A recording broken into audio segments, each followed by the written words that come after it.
Shalom, selamat siang teman-teman yang dikasihi dalam Tuhan. Sehat ya kabarnya hari ini? Puji Tuhan, senang sekali bisa berkumpul bersama untuk beribadah pada siang hari ini. Sebelum kita memulai ibadah kita, marilah kita mengaku dosa-dosa kita ke hadapan Allah yang Maha Kuasa bersama.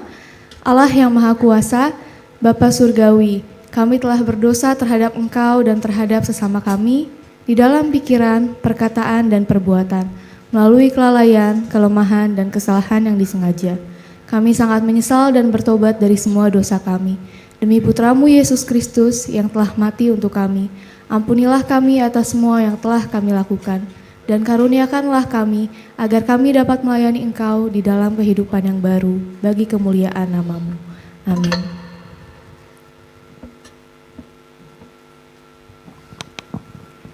Allah yang Maha Kuasa, yang mengampuni setiap orang yang sungguh-sungguh bertobat, mengasihani kita, mengampuni dan melepaskan kita dari semua dosa kita, meneguhkan dan menguatkan kita dalam segala kebaikan, dan memelihara kita dalam kehidupan yang kekal melalui Yesus Kristus Tuhan kita. Amin. Kita akan menyembah Tuhan bersama, teman-teman diundang untuk bangkit berdiri.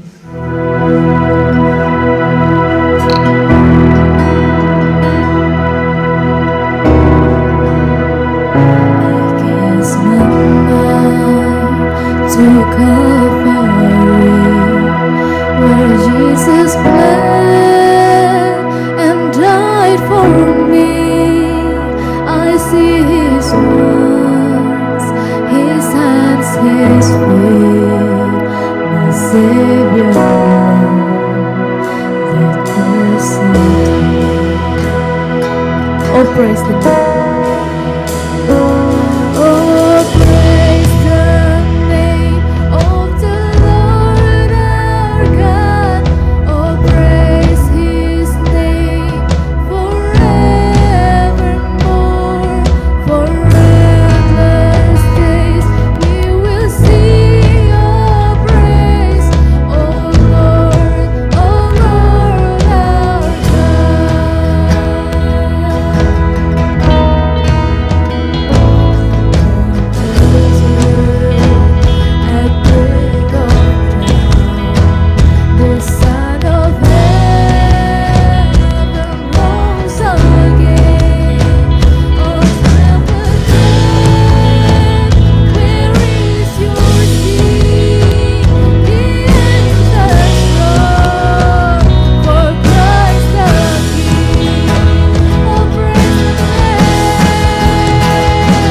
kepada kami di siang hari ini. Kami menyerahkan ibadah kami dari awal sampai akhir ke dalam tangan-Mu. Terima kasih Tuhan, hanya dalam nama Tuhan Yesus kami sudah berdoa. Amin. Ada sukacita di tempat ini teman-teman? Kalau gitu salam kiri kanan. Kita bilang bahwa Tuhan Yesus itu baik. Oke, sampai kita mengangkat pujian untuk Tuhan bersama. Teman-teman bisa bertepuk tangan. Kita bersukacita bersama di tempat ini.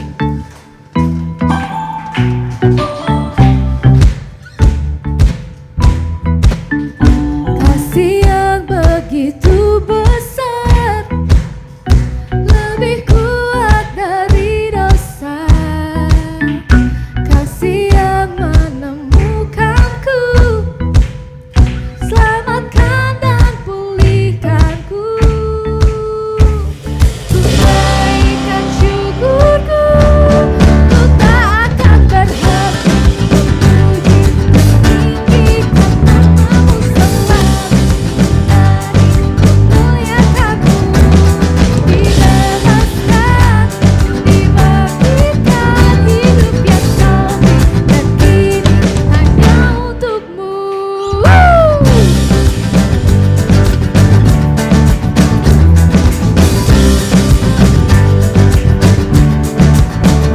Kasih yang begitu besar, lebih kuat dari dosa. Kasih yang menemukanku, selamatkan dan pulihkanku. Ku naikkan syukurku, ku tak akan berhenti memuji meninggikan namamu selalu. Menari memuliakanmu, dibebaskan, dibangkitkan, hidup yang kau beri dan kini hanya untukmu.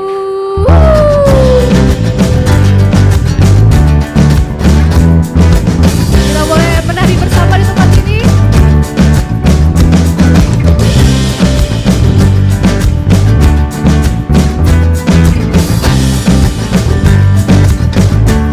Kunaikan syukurku. Naikkan syukurku, ku naikkan syukurku, ku tak akan berhenti memuji meninggikan namamu selalu. Menari memuliakanmu, dibebaskan, dibangkitkan, hidup yang kau beri dan kini hanya untukmu akan terjadi. Meninggikan namamu, dibebaskan, dibebaskan, dibangkitkan, hidup yang kau beri dan kini hanya untukmu. Hidup yang kau beri dan kini hanya untukmu. Beri kemuliaan untuk Tuhan.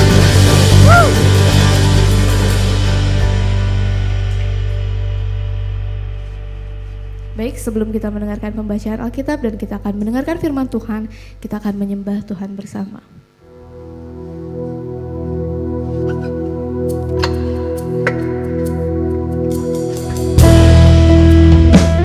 Kita bersama-sama menyiapkan hati kita untuk Tuhan.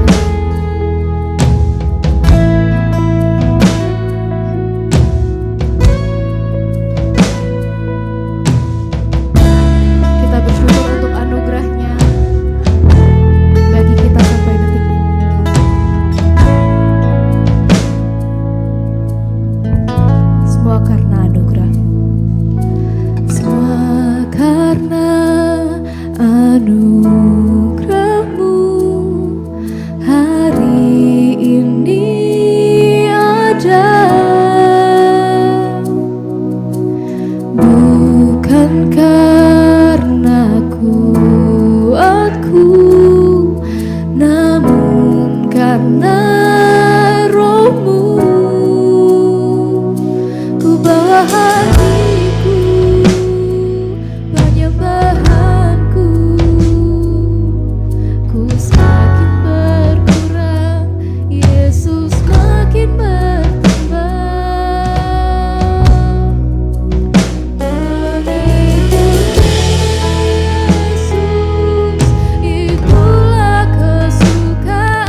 Jemaat dipersilakan untuk duduk.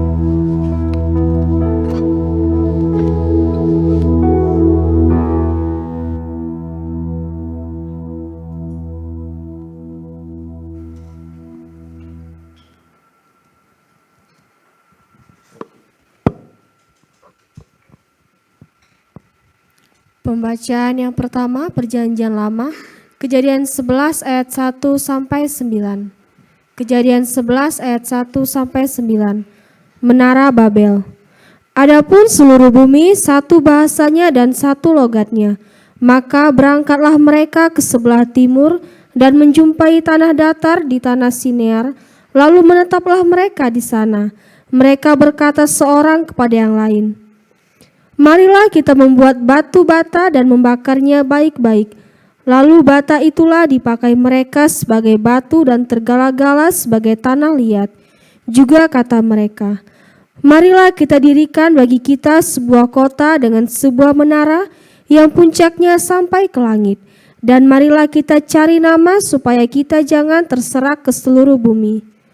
Lalu turunlah Tuhan untuk melihat kota dan menara yang didirikan oleh anak-anak manusia itu, dan ia berfirman, "Mereka ini satu bangsa dan satu bahasa untuk semuanya. Ini barulah permulaan usaha mereka. Mulai dari sekarang apapun juga yang mereka rencanakan tidak ada yang tidak akan dapat terlaksana. Baiklah kita turun dan mengacau balaukan di sana bahasa mereka, sehingga mereka tidak mengerti lagi bahasa masing-masing. Demikianlah mereka diserahkan Tuhan dari situ ke seluruh bumi, dan mereka berhenti mendirikan kota itu. Itulah sebabnya sampai sekarang nama kota itu disebut Babel, karena disitulah dikacau balaukan Tuhan bahasa seluruh bumi, dan dari situlah mereka diserahkan Tuhan ke seluruh bumi. Demikianlah bunyi firman Tuhan.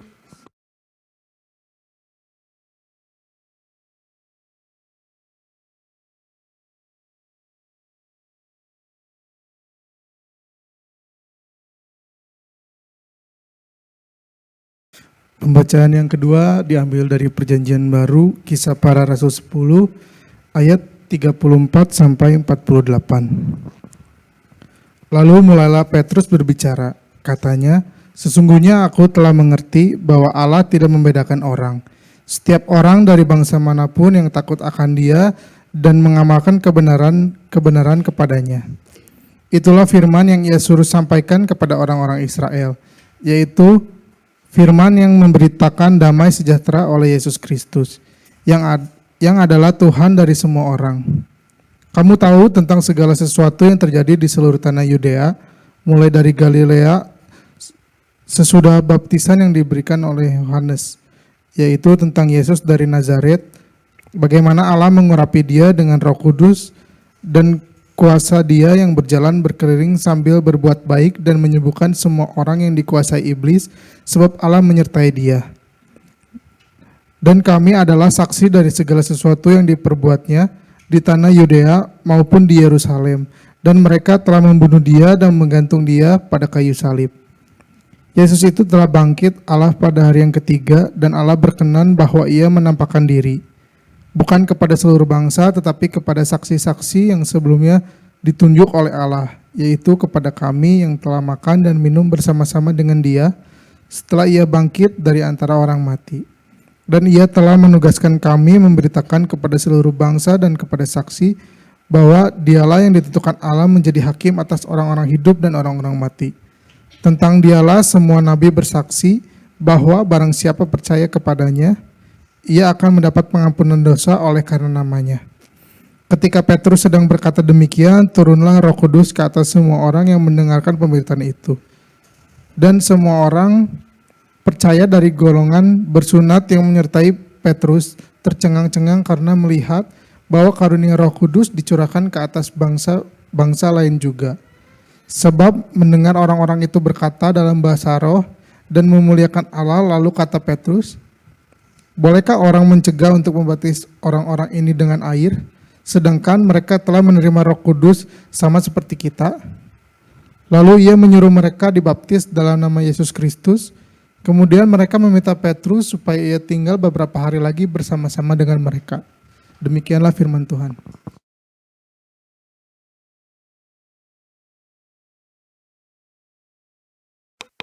Baik teman-teman, mari kita berdoa. Tuhan, kami mengucap syukur untuk kesempatan yang Tuhan berikan kepada kami, untuk kami bisa datang dan duduk dengar apa yang Tuhan mau berbicara kepada kami pada siang hari ini. Berkati kami dan Tuhan tolong kami supaya kami bisa memahami.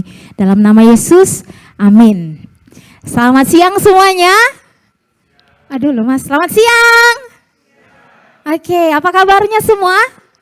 Baik ya. Nah, teman-teman, dari kedua pembacaan hari ini dari Kejadian pasal yang ke-11 ayat 1 hingga ayat yang ke-9 dan juga Kisah Para Rasul pasal 10 ayat 34 hingga 48. Nah, jadi dari kedua pembacaan ini saya memberi satu tema untuk kita belajar bersama, yaitu berhati-hati dengan keinginan. Sebenarnya apa sih yang salah dengan keinginan? Wajar lah ya kalau manusia itu punya banyak keinginan, ya kan? Kalau kita tidak ada keinginan gimana sesuatu itu bisa jadi ya.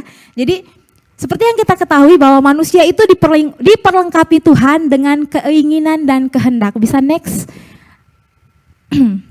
Ya, jadi manusia itu diperlengkapi Tuhan dengan keinginan dan kehendak.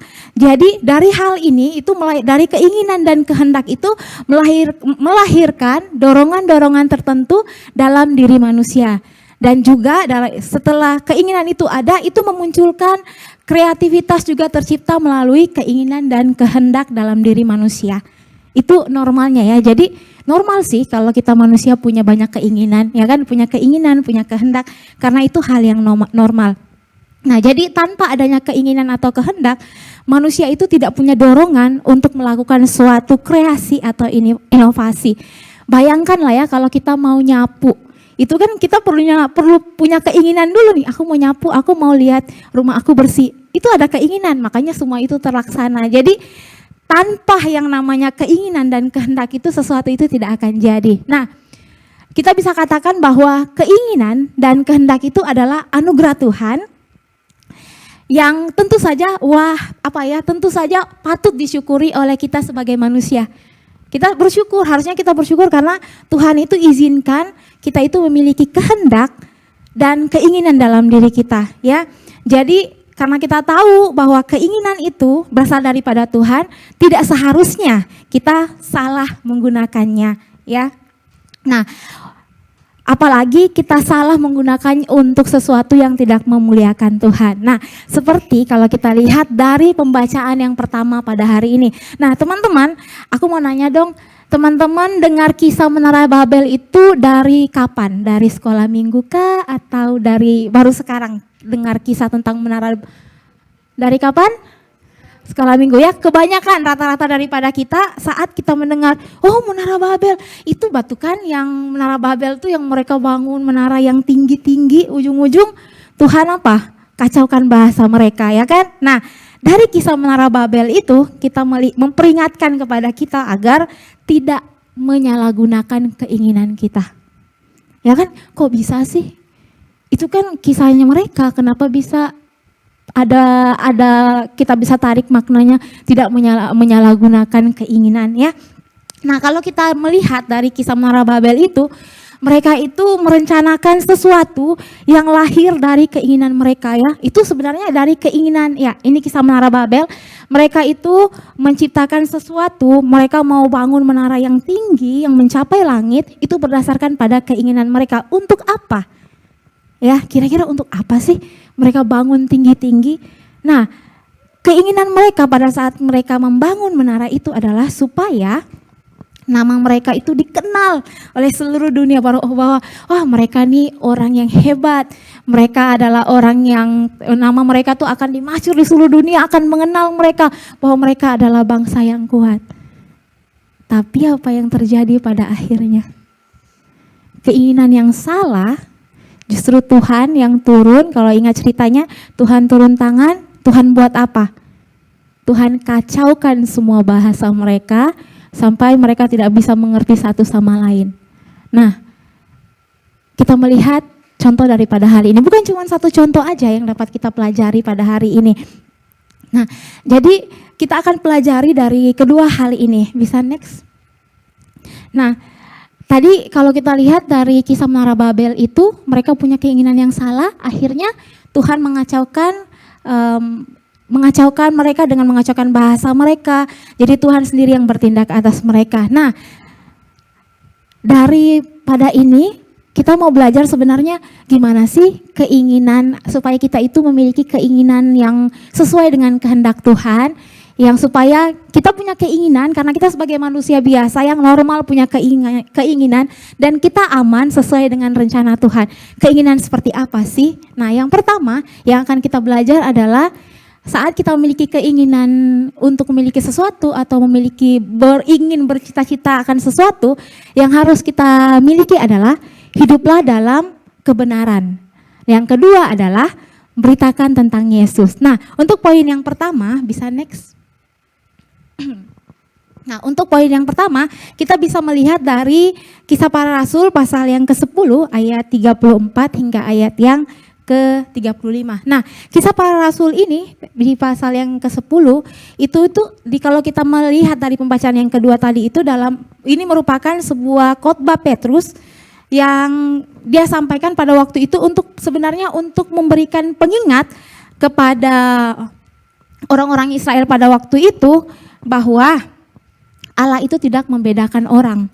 Nah ya, Allah tidak membedakan orang. Yang membuat setiap perbedaan adalah berasal dari keinginan hati yang tidak mau hidup takut akan Tuhan dan tidak mengamalkan kebenaran itu. Nah, mereka merasa bahwa mereka adalah orang-orang pilihan Tuhan. Jadi karena mereka merasa mereka adalah pilihan Tuhan, jadi seenaknya mereka menindas orang lain. Karena merasa bahwa saya sudah merasa bangga loh, saya pilihan Tuhan, orang yang tepat gitu kan. Karena keinginan dalam diri mereka merasa mereka paling luar biasa, akhirnya mereka bersikap rasis. Mereka bersikap rasis sehingga pada saat itu Petrus dia melihat bahwa hari ini bukanlah sesuatu yang dikehendaki Tuhan. Nah, sehingga dalam khotbah Petrus mengatakan bahwa Tuhan itu tidak membuat perbedaan, tetapi keinginan yang ada dalam diri mereka yang tidak hidup dalam kebenaran firman Tuhan, itulah yang mengacaukan mereka, itulah yang membuat mereka membeda-bedakan orang. Nah, tapi sebenarnya yang intinya daripada itu bahwa Petrus mau menyampaikan kepada orang Israel pada waktu itu bahwa Allah itu datang dan berkenan kepada semua orang yang tulus mencarinya. Nah, lalu kok bisa kita bilang kok ini tidak ada kaitannya ya dengan pembacaan yang dari Menara Babel itu. Nah, kalau kita melihat dari kisah Menara Babel itu juga demikian. Mereka mengira bahwa mereka adalah orang-orang yang paling kuat dan hendak membuat nama mereka itu dikenal di seluruh dunia. Ya, jadi seolah-olah mereka hanya bangsa yang kuat dan mau dikenal. Nah, di zaman Perjanjian Baru juga demikian. Mereka merasa bahwa mereka adalah orang-orang pilihan, jadi mereka membuat yang namanya perbedaan-perbedaan seturut dengan keinginan mereka. Karena apa? Karena mereka tidak hidup dalam kebenaran itu. Mereka sombong. Mereka menjadikan sesuatu dalam diri mereka, keinginan yang dalam diri mereka seolah-olah mereka adalah Tuhan bagi diri mereka sendiri, tanpa memikirkan bahwa Tuhan itu datang untuk semua orang. Nah, inilah poinnya bahwa supaya kita menjaga keinginan kita adalah terpenting hal yang pertama yang harus kita ingat adalah hidup dalam kebenaran firman Tuhan itu. Sehingga pada saat kita memiliki keinginan, mau punya keinginan apapun, kita tahu bahwa keinginan yang ada dalam diri kita itu untuk memuliakan Tuhan. Jadi kuncinya adalah keinginan dapat diatasi dalam diri kita kalau kita bisa hidup dalam kebenaran itu. Lalu poin yang kedua yaitu tentang memberitakan tentang Yesus. Nah, kenapa sih kita harus, kalau tadi poin yang pertama kita harus apa tadi, hidup dalam kebenaran. Lalu yang kedua dikatakan harus memberitakan tentang Yesus. Apa sih kaitannya dari kita berhati-hati dengan keinginan kita? Nah, saat kita memberitakan tentang Tuhan Yesus kepada semua orang, bukan tentang aku dan aku, itu merupakan satu bukti dari kesadaran kita.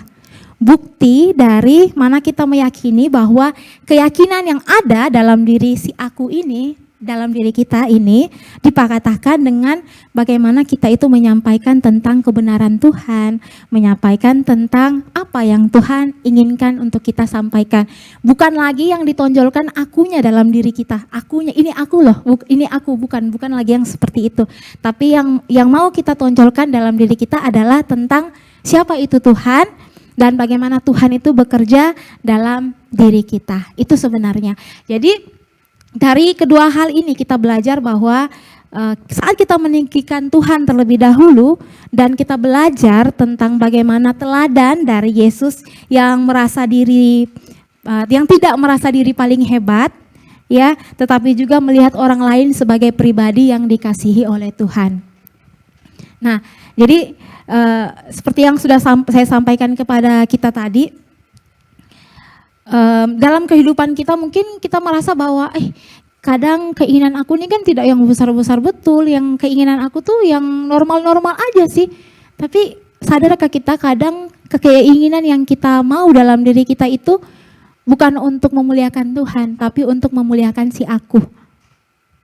Ya kan?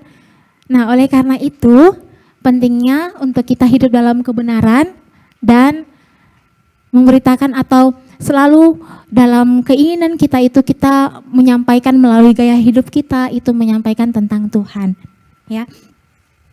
Nah, jadi dari kedua pembacaan kita pada hari ini dari kisah Menara Babel dan juga kisah Rasul Petrus yang berkhotbah pada waktu itu kepada jemaat bahwa jangan membeda-bedakan, kita melihat bahwa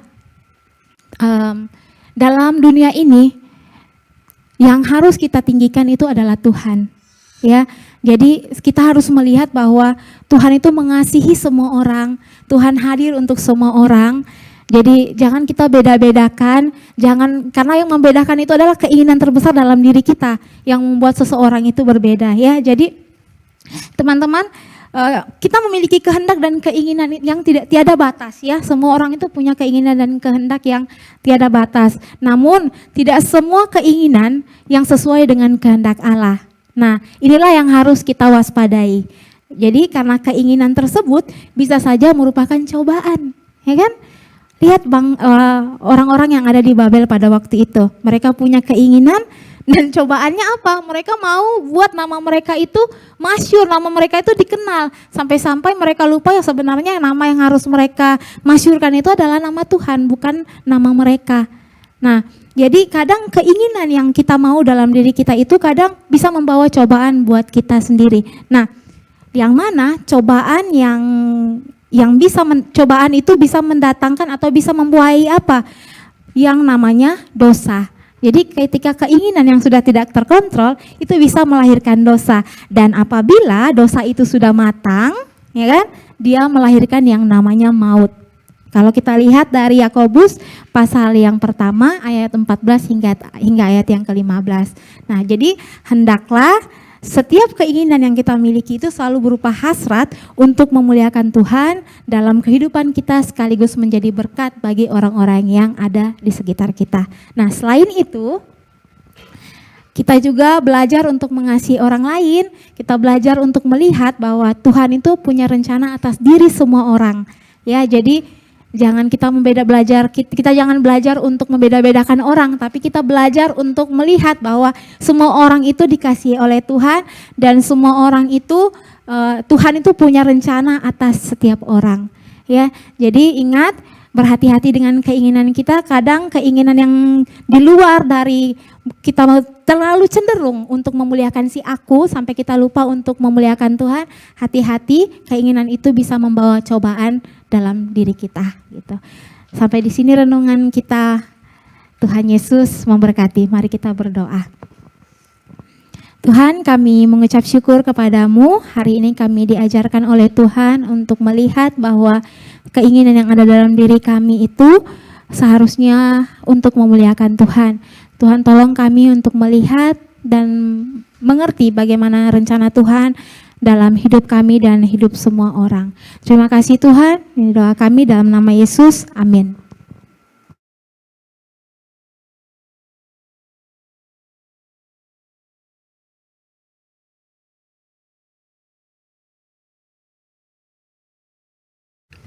Mari Bapak Ibu teman-teman, mari kita berdiri, kita akan mengikrarkan iman Rasul kita. Semua, aku percaya kepada Allah, Bapa yang Maha Kuasa, Khalik langit dan bumi, dan kepada Yesus Kristus, Putra yang tunggal Tuhan kita, yang dikandung dari Roh Kudus, lahir dari anak darah Maria, yang menderita sengsara di bawah pemerintahan Pontius Pilatus, disalibkan, mati, dan dikuburkan. Ia turun ke dalam dunia orang mati, pada hari ketiga dia bangkit kembali. Ia naik ke surga dan duduk di sebelah kanan Sang Bapa. Ia akan datang kembali untuk menghakimi orang yang hidup dan yang mati. Aku percaya kepada Roh Kudus, gereja yang kudus dan ham, persekutuan orang kudus, pengampunan dosa, kebangkitan orang mati, dan hidup yang kekal. Amin. Silakan duduk. Mari kita berdoa doa syafaat. Tuhan, terima kasih pada kesempatan kali ini kami sama-sama berkumpul tempat ini untuk menaikkan pujian kami Tuhan. Kami juga terima kasih atas firman yang menguatkan kami Tuhan. Dan pada kesempatan kali ini kami berdoa untuk pemerintahan kami Tuhan, pemerintahan Jokowi dari Presiden, Wakil Presiden, Menteri hingga sampai ke desa, RT RW Tuhan. Kami berdoa untuk semoga dalam pemerintahan Pak Jokowi dapat berjalan sesuai dengan kehendak-Mu Tuhan. Tuhan, kami juga berdoa untuk setiap orang, dari setiap ras Tuhan, dari Sabang sampai Merauke Tuhan, yang ada di Indonesia ini Tuhan, berilah mereka kedamaian agar kita bersatu dalam kehidupan Tuhan, bersatu dalam satu iman dan satu keyakinan Tuhan. Tuhan, kami juga berdoa untuk setiap gereja-gereja yang ada di seluruh dunia, khususnya kami berdoa untuk gereja Anglikan Tuhan, khususnya gereja Anglikan Saint Paul Bandung Tuhan. Kami juga berdoa untuk setiap orang yang bertugas dalam gereja, bertugas dalam pelayanan Tuhan. Berilah mereka kesehatan, kekuatan, hikmat yang berasal daripada Engkau, agar mereka setia untuk melayani Engkau Tuhan. Berilah mereka hikmat agar mereka dapat membawa banyak orang untuk dapat mengenal dan dapat mengakui Engkau Tuhan. Tuhan, kami juga berdoa untuk setiap kami di tempat ini yang merasa cemas, merasa lemah Tuhan. Utuslah Roh Kudus semua agar kami dimampukan, agar kami dikuatkan dengan kuasa Roh Kudus semua, agar kami selalu senantiasa bersyukur ke hadapan-Mu Tuhan. Tuhan, kami juga berdoa untuk sebentar lagi kami akan mengakhiri semuanya Tuhan. Marilah kita sama-sama berdoa doa Bapa kami yang diajarkan Tuhan kami Yesus Kristus. Bersama, Bapa kami yang di sorga, dikuduskanlah nama-Mu, datanglah kerajaan-Mu, jadilah kehendak-Mu di bumi seperti di sorga. Berikanlah kepada kami pada hari ini makanan kami yang secukupnya, dan ampunilah kami akan kesalahan kami, seperti kami juga mengampuni orang yang bersalah kepada kami. Dan janganlah membawa kami ke dalam pencobaan, tetapi lepaskanlah kami daripada yang jahat, karena Engkau yang mempunyai kerajaan dan kuasa dan kemuliaan sampai selama-lamanya. Amin. Persembahan yang bertugas.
Mari kita berdiri, kita akan sama-sama berdoa untuk persembahan kita.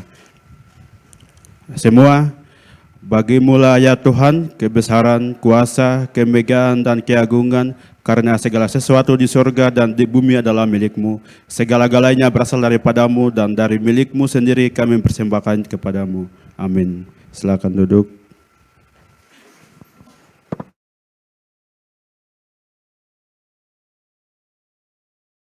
Baik Bapak Ibu, sekali lagi selamat pagi. Coba lihat di kiri dan kanan Bapak Ibu, apakah ada yang baru? Mana tahu poninya kah, rambutnya kah?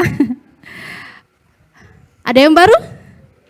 Tidak ada. Oke, walaupun tidak ada, saya persilakan kita semua berdiri dan kita salam satu sama lain dan ucapkan selamat datang di ibadah kita pada hari ini.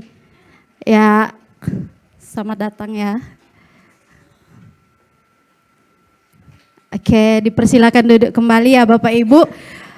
Untuk pengumuman, kita pada minggu ini, hari Sabtu ini, kita tidak akan mengadakan kegiatan Connect Group, tetapi kita akan menggantikannya dengan kegiatan Workshop Night. Jadi untuk Bapak Ibu yang punya kerinduan untuk melayani, baik sebagai multimedia, tim sound system, atau mau jadi pemain musik dan juga di bagian usher, bisa mendaftarkan diri kepada Saudari Selvi atau Saudari Raisa. Dan satu lagi pengumuman adalah bahwa kita akan mengadakan retreat HTBC yang akan dilaksanakan pada bulan Juli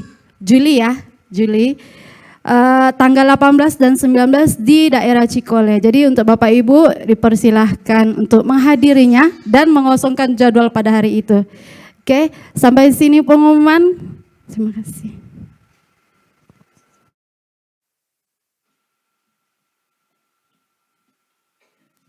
Teman-teman, kita akan mengakhiri ibadah kita. Teman-teman diundang untuk bangkit berdiri.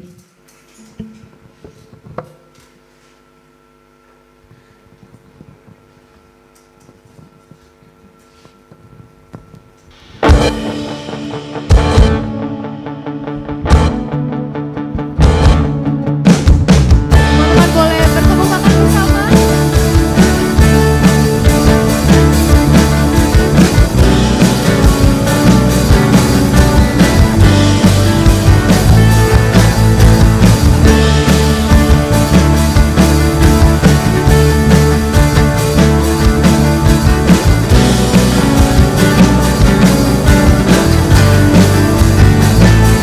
Hidup yang kupilih membuatku berarti, karena Yesus Tuhan tempatku percaya dan berharap. Buka mataku, lihat sekelilingku, ku harus letakkan kebenarannya yang membebaskan.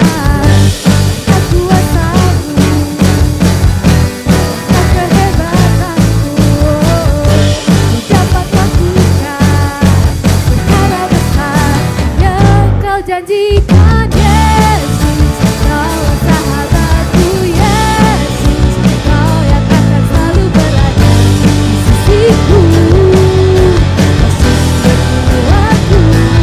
Oh Yesus, Kaulah sahabatku Yesus, Kau yang tak pernah jemu-jemu di sisiku, Kau sumber kuatku.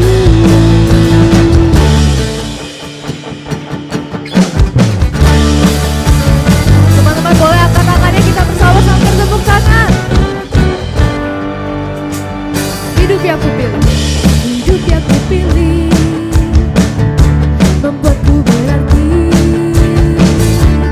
karena Yesus Tuhan tempatku percaya dan berharap. Buka mataku, lihat sekelilingku, ku harus letakkan kebenarannya yang membebaskan. Karena kuasamu, karena kehebatanmu, ku dapat lakukan perkara besar. Yesus, Yesus, Kaulah sahabatku Yesus, Kau yang akan selalu berada di sisiku, di sumber kuatku. Oh Yesus, Kaulah sahabatku Yesus, Kau yang tak pernah jemu-jemu di sisiku, Kau sumber kuatku. Kaulah sahabatku Yesus, Kau yang akan selalu berada di sisiku. Kau sumber kuatku, Yesus, Kaulah sahabatku, Yesus, Kau yang tak pernah jemu-jemu di sisiku. Kau sumber kuatku, Yesus, Kaulah sahabatku, Yesus, Kau yang akan selalu berada di sisiku.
Baik teman-teman, mari kita bersama menerima berkat daripada Tuhan.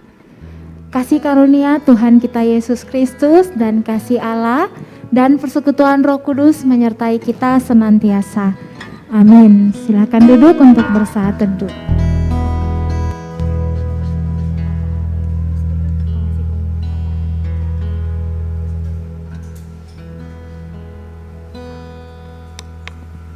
Amin. Selamat hari Minggu, Tuhan Yesus memberkati.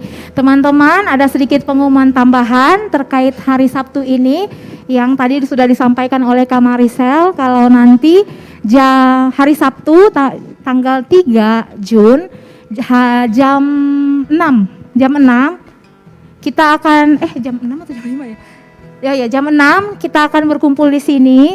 Nanti bagi teman-teman yang mau terlibat di pelayanan bisa daftar sama saya atau sama Ica.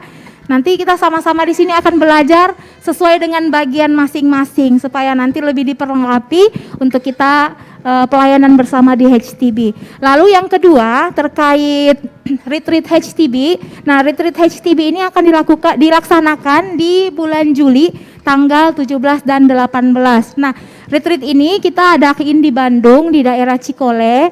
Itu glamping ya kalau nggak salah, kita akan glamping. Jadi setiap teman-teman itu kita kenakan biaya 50.000 sahaja.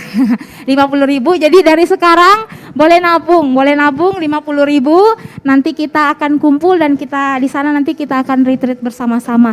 Nanti di sana juga ada outbound start dari 15.000. Jadi boleh nyabung dari sekarang 50.000 plus 15.000 untuk kegiatan outboundnya. Nanti bebas kalau untuk outboundnya kita bebasin ke teman-teman mau ikutan boleh, harganya start dari 15 ribuan. Dan yang terpenting adalah siapin tanggal 18 dan tanggal 17 dan 18 itu disiapin, pastikan kosong. Nanti kita akan bersama-sama retreat khusus untuk HTB. Itu saja pengumumannya. Tuhan Yesus memberkati. Ya baik, teman-teman bisa berdiri untuk saling bersalaman-salaman satu sama lain. Tidak lupa juga untuk mengucapkan selamat hari Minggu dan jangan langsung pulang karena di bawah kita akan bersama-sama perjamuan kasih ya. Terima kasih, selamat hari Minggu, Tuhan Yesus memberkati.